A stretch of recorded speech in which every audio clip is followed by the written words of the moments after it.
for Gnomeregan.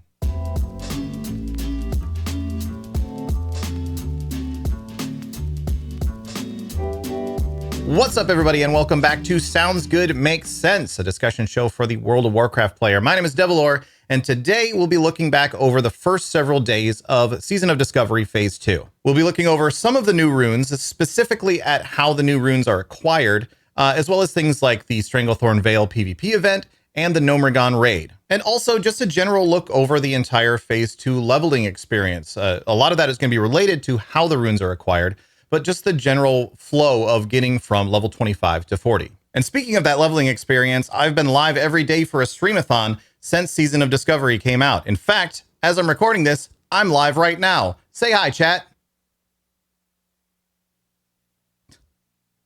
All right, that's enough, chat. That's enough. This is my show. Now, I'll be keeping this video as spoiler-free as possible because obviously Season of Discovery Phase 2 just came out, and while it's the Season of Discovery, there's probably some things that you want to discover on your own. So while I'll be giving my impressions of how I've experienced things so far in Phase 2, and some of that may end up giving you a little bit of a idea of some of the stuff that you might be able to find, I'm not going to give any direct information whatsoever. It's just going to be purely talking about my impressions and speaking in a vague sense as often as possible. I will be making some comparisons to how things were in Phase 1, and that will probably get pretty heavily spoilery around Phase 1 stuff, but I mean, come on, it's been 2 months. We're over it at this point. So let's start off and talk a little bit about the Gnomeregan raid. Again, this is going to be pretty light because I want to avoid spoilers for this video, but talking a bit about the Gnomeregan raid and what my experience has been in that so far. And one thing that surprised me about Gnomeregan so far is that it is definitely a bit more involved / difficult / just generally trickier than Blackfathom Deeps was. Some of the fights in there are definitely more complex. There's a couple of them that have specific positioning requirements and stuff like that. Again, I'm avoiding spoilers, so I'm going to be pretty vague. But there are definitely fights that require a lot more cohesive of a strategy. There's fights that I can't just summarize in 2 sentences. And this makes some sense. It's level 40, not 25. We have significantly more involved rotations now because of some of the new runes. There's a lot more going on in Gnomeregan and at level 40 than there was at level 25. And it's also a bit more of a barrier to entry. So this is at a point where you're more familiar with your character than you were, potentially at least, at level 25. So it does make sense that these fights are getting a little bit, and it also sounds good that these fights are getting a little bit more complicated. And it's also worth noting that people had a lot of the same things to say about BFD when that first hit. I do think that Gnomeregan is more complex and more difficult than BFD was even at first, but as time went on, eventually BFD got to a point where anyone could pug it and it wasn't really a problem at all. There was still really only one boss in BFD that was ever any risk. And even then you could usually just kind of muscle through it. I expect that things will be similar for Gnomeregan over time as the strategies become more widespread and well-known, and people like me can stop dancing around what exactly that means in videos because we're not worried about spoilers anymore. But as time goes on, I expect Gnomeregan will eventually be completely and totally puggable. Right now, though, if you're going in there straight out of the gate, it is pretty tough, and you definitely need a lot of coordination for some of the later fights. Also, as I have promised in the past, I will have videos for Gnomeregan coming soon. No TM. I will have those very, very soon in the next week or so. And I am actually going to separate these out a little bit. My original plan for Gnomeregan, if it had been on a similar level of complexity to Blackfathom Deeps, was to just do one video as kind of like a here's the 2-sentence description for each fight so that you don't wipe your raid. I'll still do that as much as possible. In fact, the first 3 bosses I might be able to group together. I'll figure that out as I'm actually putting the videos together. But some of the later fights in Gnomeregan definitely need significantly more explanation than I can give in a quick 1 or 2 sentence descriptor. So we are going to have multiple videos for Gnomeregan coming to the channel very soon. So keep an eye out for those. We're going to table the discussion on Gnomeregan for this video for now because I don't want to get too spoilery. It has only been out for 5 days, so we're going to move on. Let's talk a bit about the Stranglethorn PvP event. So quick reminder of the Stranglethorn Vale PvP event. If you've missed it, it's called the Blood Moon. It happens every 3 hours. It happens for 30 minutes at a time when it does occur. And it turns it into a free-for-all PvP zone. So everyone that you're not in a party with, a party of up to 5, in Stranglethorn Vale at that time becomes hostile to you and able to attack you, and vice versa. Now, you can have a group of up to 5 players. Blizzard has said that raids will be quote-unquote punished by the Blood Moon. And I don't know exactly what that means, but it's been effective enough that no one has been forming a raid. So whatever the actual problem that occurs when you're in a raid, during the STV PvP event. It's big enough of a problem that no one's doing it. So whatever it is, mission success. So while this event is active, you earn blood for getting kills. You'll get 8 blood for killing a player. I believe it's 8 blood for killing a player. And you get 1 blood for every mob that you kill, every NPC that you kill while you're inside the zone. Once you have the blood, you take it to these altars, which are noted on the map. Once you get close enough to the altar, it just sort of zaps the blood off of you and turns it into coins in your inventory. Those coins can then be used to purchase various rewards from a vendor who is located at the Gurubashi Arena inside Stranglethorn Vale. And while it can seem super daunting at first, most of the rewards are priced in such a way where you can get them after just a handful of events. Like even the most pricey of rewards, if you get a group of 5, you could probably do Stranglethorn like 3 or 4 times and you'll get one of the better, at least gear rewards. There are a couple of rewards that are intentionally more expensive, but those are cosmetics. They're like mounts and stuff like that. And I think, in my super biased opinion as a feral druid, that this event is actually really fun. Again, as a feral druid, through the entirety of the time that this event has been live, I've been pretty much able to pick all of my battles. I just get away because I can go really fast. I stealth, and then when I see somebody who's low on health, I do what feral druids do.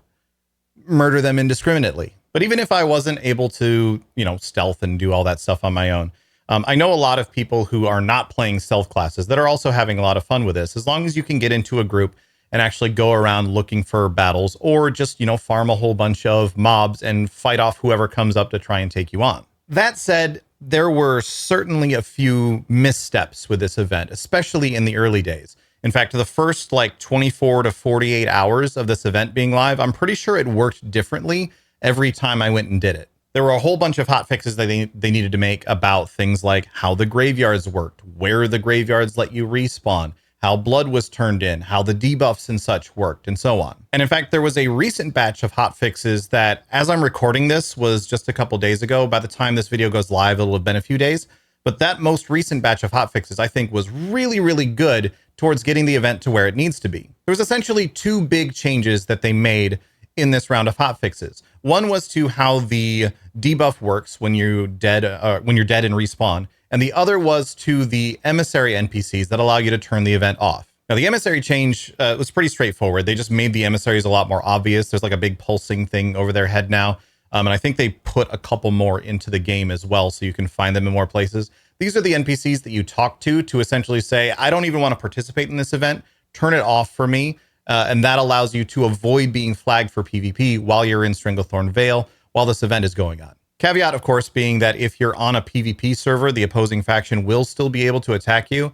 And I'm actually not sure if they'll get the bloods for attacking you when that happens, but it at least allows you to disable the free-for-all PvP portion of the event. And this helps counteract what I think was one of the bigger missteps they made with this event early on, which was people just didn't understand it at all. You were just in Stranglethorn Vale questing, and all of a sudden you got attacked. You see, most of the details of this event were in a blog and in a couple of other interviews and stuff that they did. There's actually very little that it tells you about this event in the game. And there's a lot of knowledge that some people had going into this because of the blogs and the interviews and so on that they did, that a lot of the people that just showed up in Stranglethorn had no idea what that meant. They just saw a thing on the top that said, the blood moon will return at midnight and every 3 hours thereafter, which, by the way, Blizzard, just put a timer there, please. I know it's Lua. I know you can put a timer there, but they just saw that little thing up at the top of the screen, and they didn't know what it meant.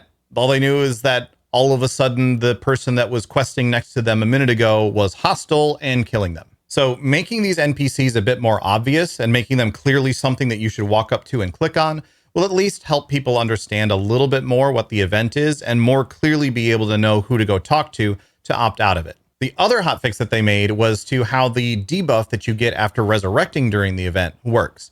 Previously, the debuff would just be a minute-long debuff that basically made it so that you didn't grant any blood when you were killed.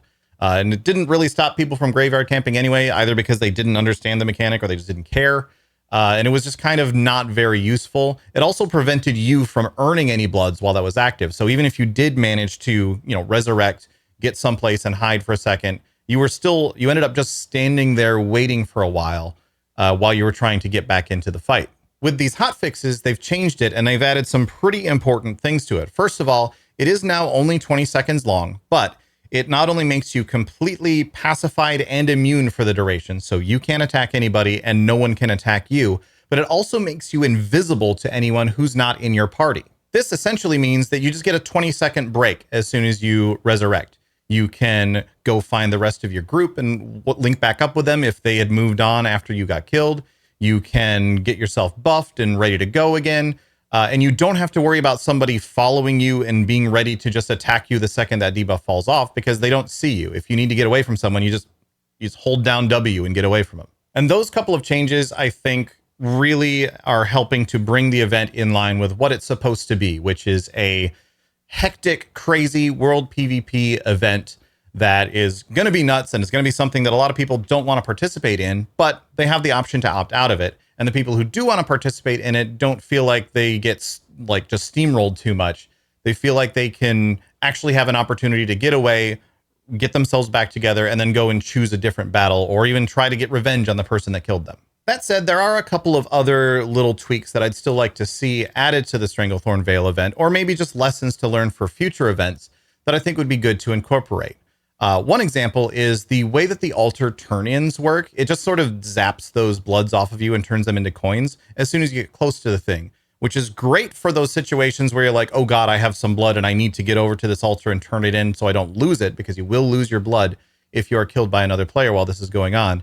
But it has had the weird side effect of now this just means a lot of times the biggest battles just break out on top of those altars, because as long as you're close enough to the altar when you get a kill, those bloods are instantly turned into coins in your pocket. And having the altars become these sort of centers of PvP battles isn't necessarily a bad thing.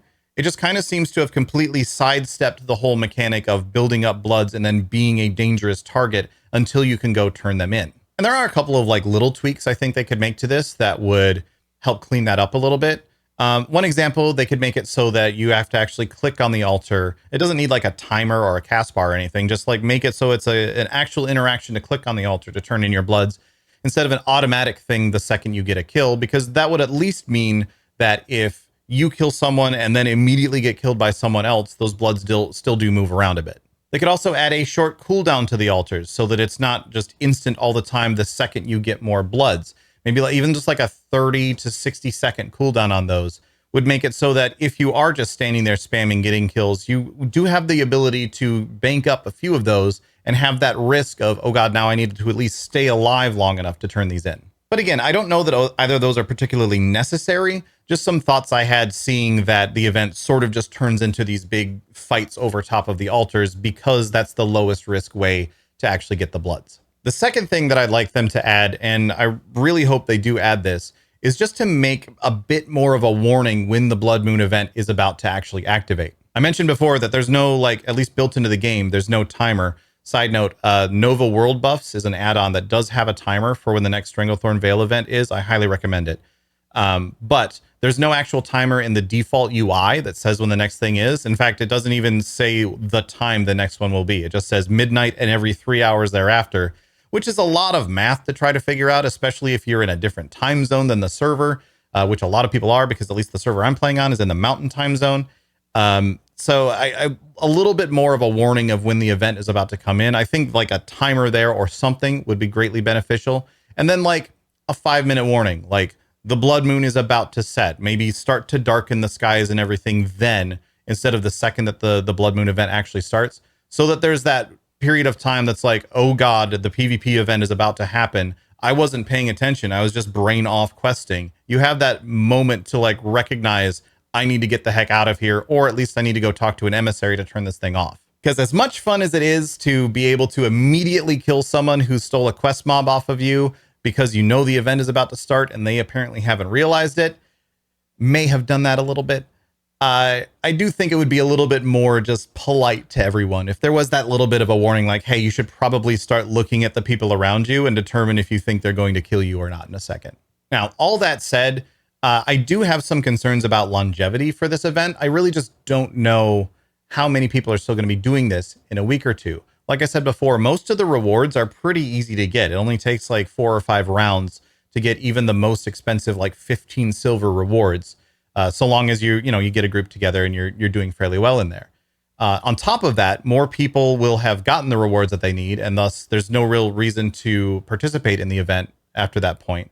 And more people will understand that you can just turn the thing off. So a lot of the people that right now are current targets or over the last few days have been targets will recognize, oh, I just need to go talk to this guy and turn this off and I can do all my quests in peace. I really feel like there's a strong possibility that in a couple of weeks, maybe in a month's time, there would mostly not be anyone to attack during the Stranglethorn PvP event. And that's not the end of the world necessarily. Like the rewards don't become unachievable at that point because you do get bloods from killing mobs. So if you're there during the event and there's no one to PvP against, a lot of people would actually prefer that because then they can just go grind mobs for a bit, get their bloods and turn them in that way. It doesn't like ruin anything. And it's also highly possible that they either like add more rewards or other changes occur that make it more viable as time goes on. It's just the sort of thing that right now I feel like the event is fun and interesting and engaging right now because a lot of people are trying to do it and they're specifically trying to PvP in it. I think in a couple of weeks to a month, that will probably no longer be the case if things continue on their current trajectory. And that's probably fine. Like, it's Season of Discovery. There's going to be phase 3, presumably in sometime in the next month or two.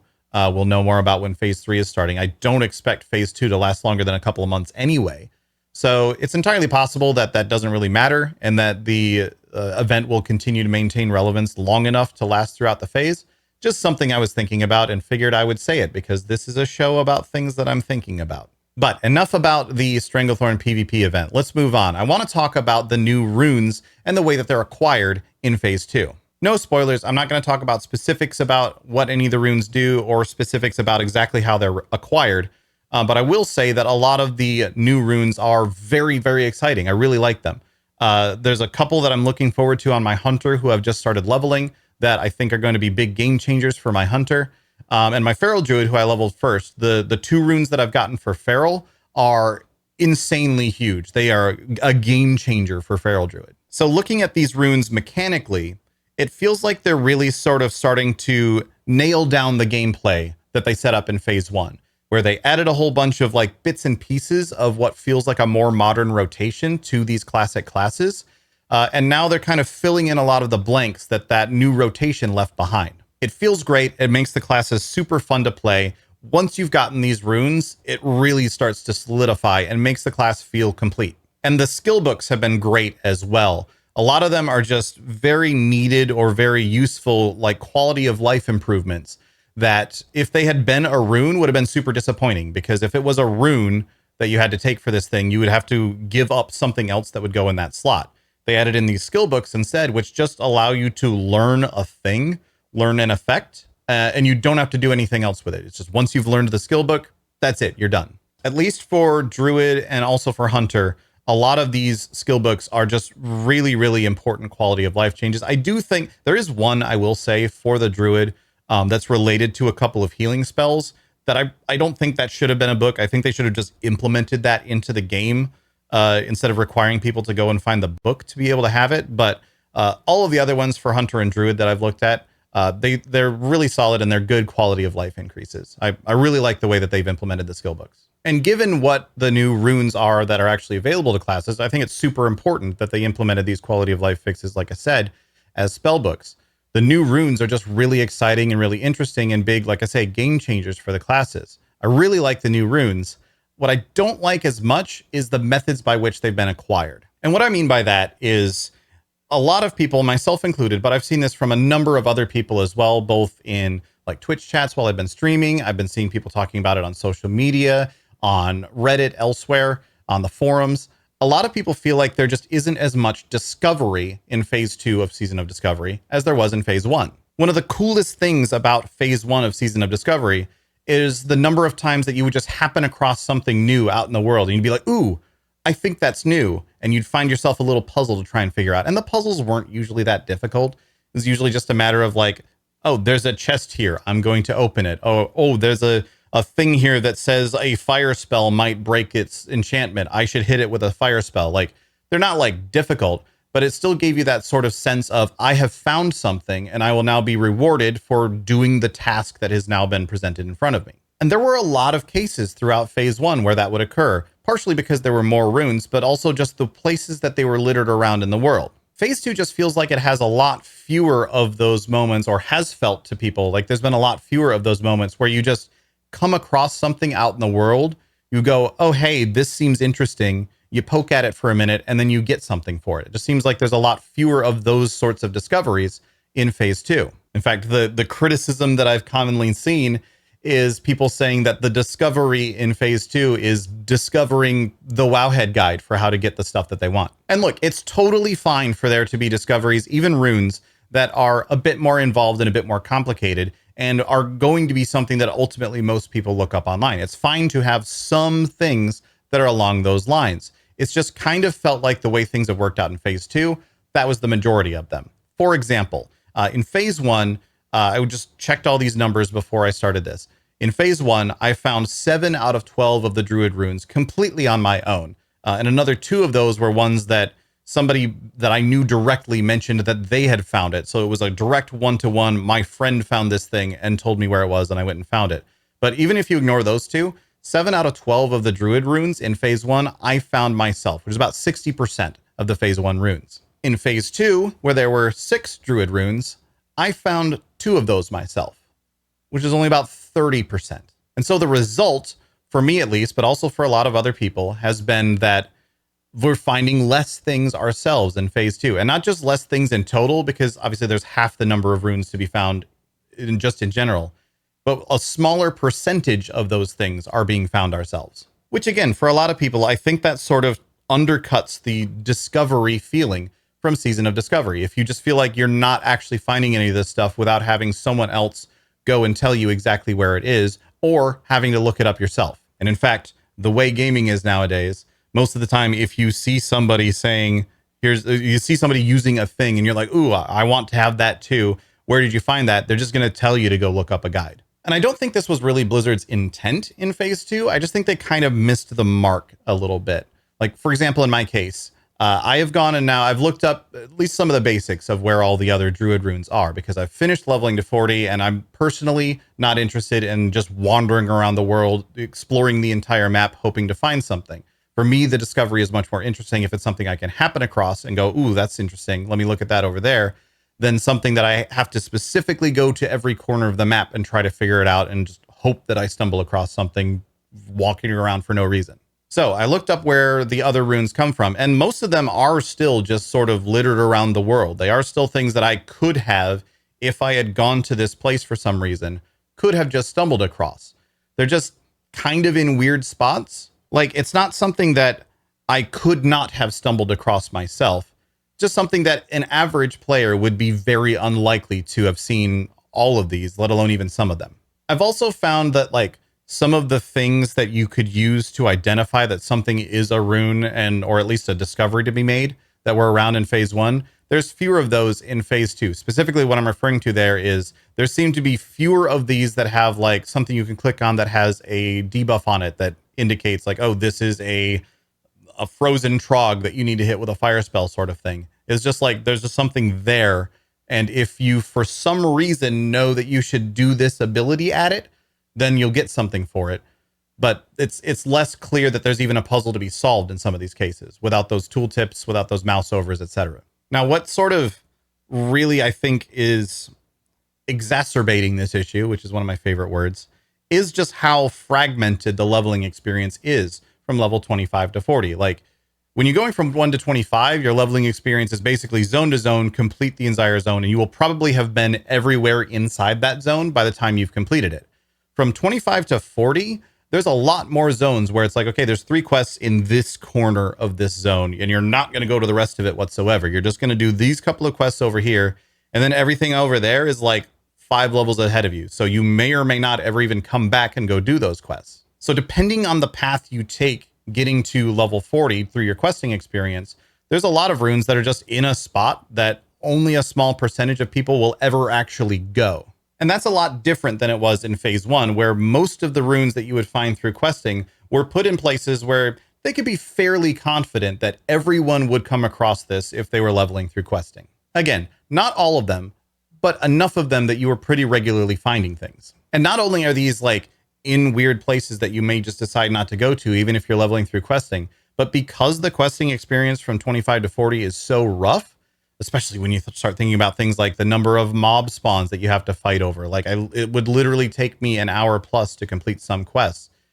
The questing experience is so rough that a lot of people who would otherwise have been completely fine questing all the way from 25 to 40 are going to want to go and do dungeons instead. It's just kind of an accepted thing about that, mid 30s to 40 grind, especially, that you're probably going to end up doing some parts of that just straight up grinding in the same spot for a while. If that's a dungeon or someplace with decent spawns out in the world, you're probably going to be doing a bunch of grinding.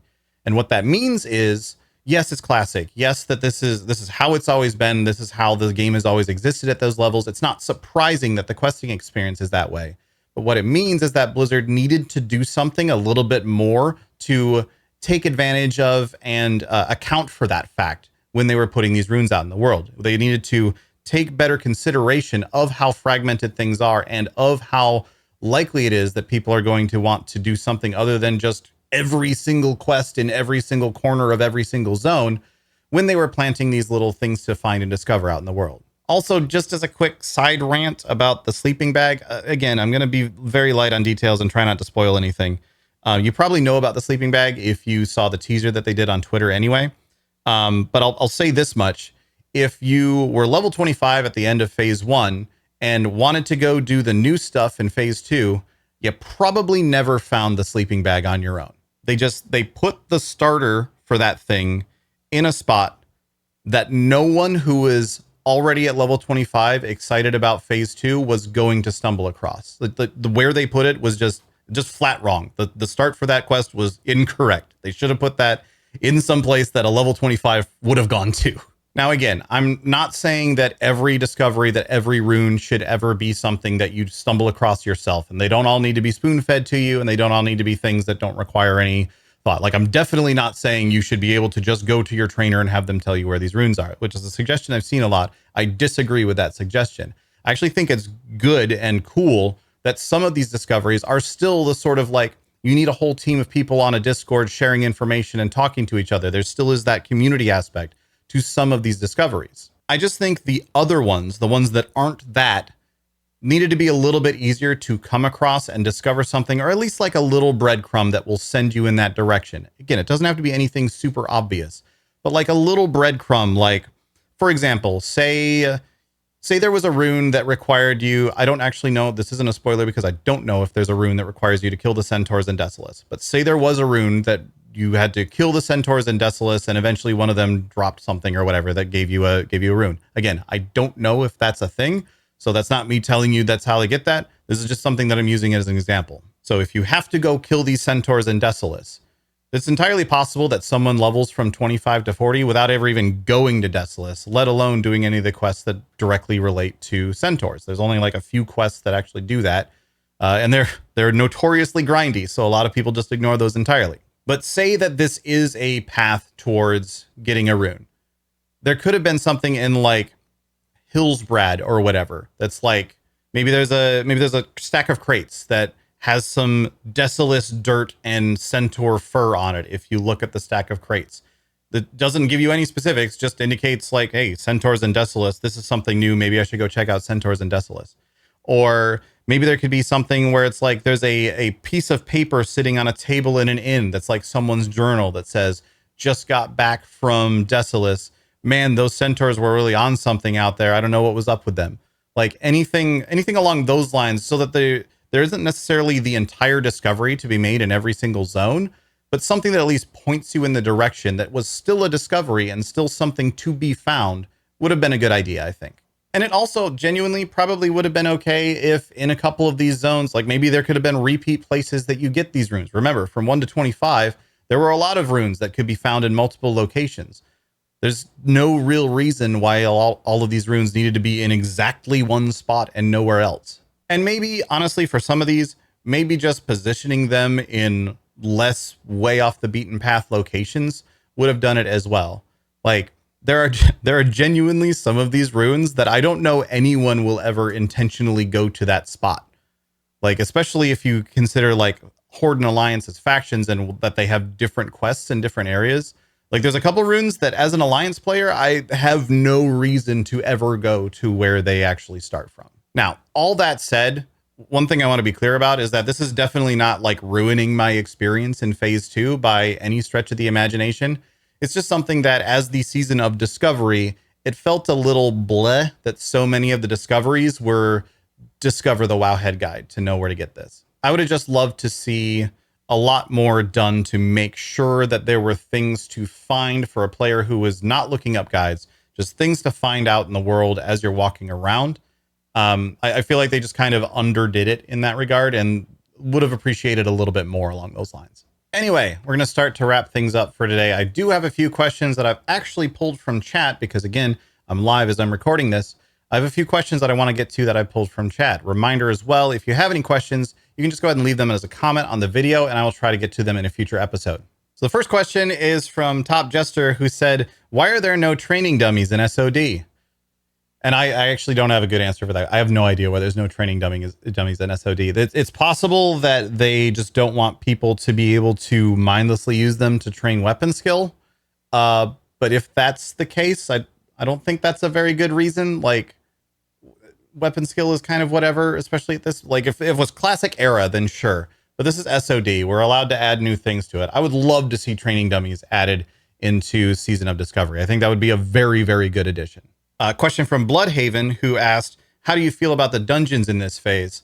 And that's a weird question as a Feral Druid, because especially as a Feral Druid with Black Fathom Deeps gear, outside of the couple of skill books, there's been basically no reason for me to do dungeons. Like the skill books and some of the experience, because I did end up doing some dungeon grinding to get from like the last like 3 levels. 3 levels. I did some dungeon grinding to get those.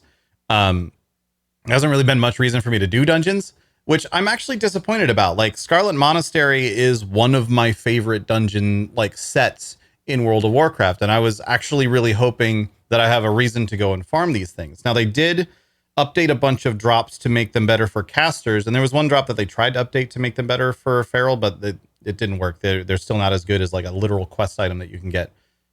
So the result was there wasn't any reason for me to do these dungeons after I'd gotten the XP and the skill books. There we go.